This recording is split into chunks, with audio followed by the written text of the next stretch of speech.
The rain drummed against the windows of Bella's boutique, like urgent fingers tapping for attention. Inside the upscale jewelry store on Fifth Avenue, its soft jazz music could unquite mask the storm brewing both outside and within the heart of a desperate young man named Marcus. At 23, Marcus had once dreamed of becoming an architect. His sketches of soaring buildings and beautiful bridges still lay forgotten in a cardboard box under his mother's hospital bed. That is where his dreams had died 3 months ago, when the medical bills started piling up like autumn leaves, insurmountable and suffocating. Tonight, Marcus stood across the street from Bella's boutique, his hands trembling not from the cold October rain, but from the weight of what he was about to do. His mother's oxygen machine beeped in his memory, a constant reminder that time was running out.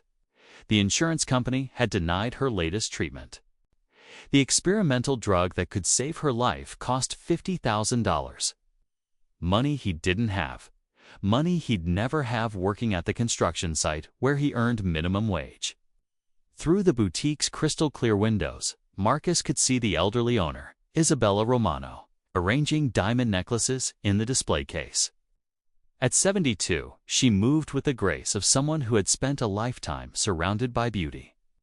Her silver hair was perfectly styled, and even at this late hour, she wore an elegant navy dress with pearl earrings that caught the store's warm lighting.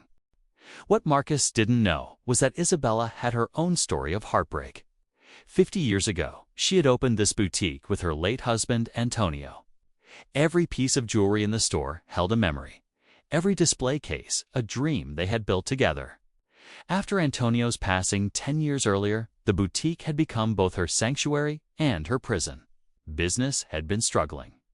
The younger generation preferred online shopping, and the neighborhood was changing. Isabella had been contemplating closing the store, wondering if anyone would even notice if she simply locked the doors forever. She felt invisible, forgotten, like a beautiful piece of vintage jewelry gathering dust in an attic. As Marcus pulled the hood of his jacket lower over his face and crossed the street, destiny was about to weave their stories together in the most unexpected way. The bell above the door chimed softly as Marcus entered. Isabella looked up from her work, her tired brown eyes brightening with genuine warmth. "Good evening, dear. What brings you out in this terrible weather?" Marcus's prepared words died in his throat. He had expected coldness, maybe suspicion from a wealthy store owner looking at a young man in work clothes. Instead, he found kindness so pure it hit him like a physical force. I was just looking," he stammered, his hand instinctively moving toward the knife hidden in his jacket pocket. "Of course, take your time," Isabella said, her voice carrying the melodic accent of her Italian heritage. "You know, I was just making some tea. This rain makes my old bones ache. Would you like a cup? You look absolutely soaked." Marcus froze. This wasn't how it was supposed to go. He was supposed to demand money, grab what he could, and disappear into the night. He wasn't supposed to be offered tea by a grandmother who looked at him like he mattered. "Why are you being nice to me?" The question escaped before he could stop it. Isabella paused in her tea preparation, studying his face with the wisdom that comes from 7 decades of reading people's hearts. She saw past the tough exterior to the pain underneath, the same pain she recognized in her own mirror each morning. "Because everyone deserves kindness, especially on nights like this," she said simply. "My Antonio used to say that we meet people exactly when they need us most. Sometimes we're the lighthouse, sometimes we're the ship seeking shore." Marcus felt his carefully constructed walls begin to crumble. "You don't understand. I'm not a good person." "Nonsense," Isabella waved her hand dismissively. "Good people are the ones who doubt their goodness. The truly bad ones never question themselves." She handed him a delicate porcelain cup filled with chamomile tea. "Now, tell me what's really troubling you." And so, in that jewelry store filled with precious stones and precious memories, Marcus found himself telling Isabella everything. About his mother's cancer, about the experimental treatment, about the job that barely paid rent, about the crushing weight of helplessness that had driven him to this desperate moment. Isabella listened without judgment, occasionally nodding, her eyes never leaving his face. When he finished, she was quiet for a long moment, sipping her tea thoughtfully. "You know," she finally said, "I've been thinking about closing this store. My husband and I, we built this place when hope felt possible. But lately, I've felt like I'm just a relic of better times." Marcus looked around at the gleaming displays, the carefully curated pieces, the lifetime of love poured into every corner. "This place is beautiful. It's like a museum of dreams." Isabella's eyes sparkled with unshed tears.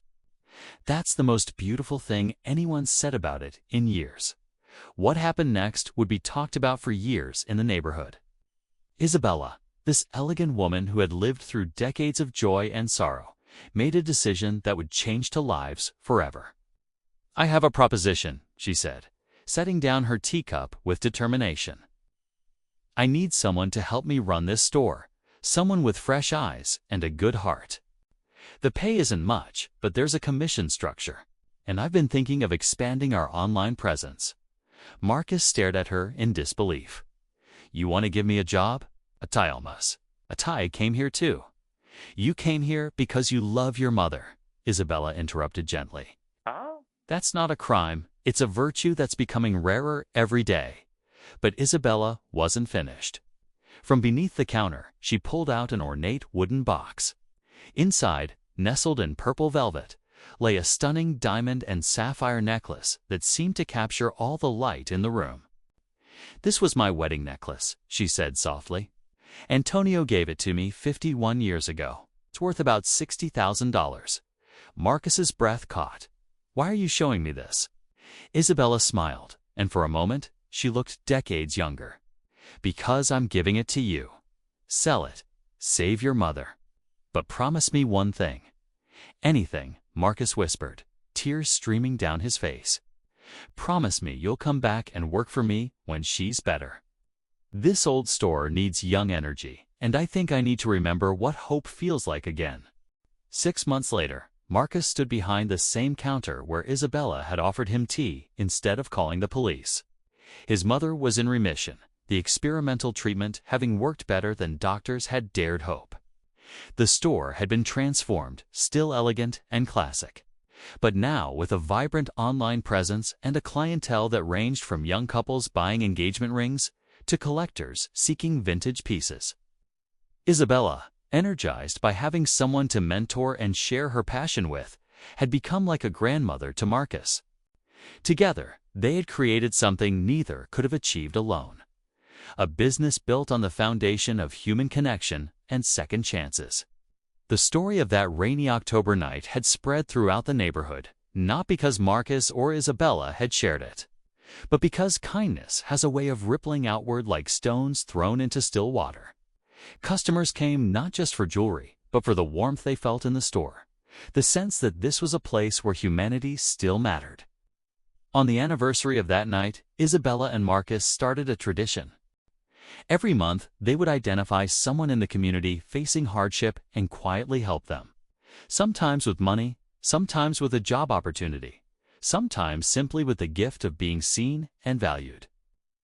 The boutique's window now displayed a small placard that read, "Everyone has a story. Everyone deserves kindness. Everyone can be the light in someone else's darkness." Marcus never became an architect, but he discovered something even more valuable: the blueprint for building bridges between human hearts. And Isabella learned that sometimes the most precious gems aren't in the display cases, but in the unexpected moments when we choose love over fear, trust over suspicion, and hope over despair. In a world that often feels cold and disconnected, their story serves as a shining reminder that sometimes all it takes to change someone's entire trajectory is the simple act of offering tea to a stranger. Like and subscribe for more videos.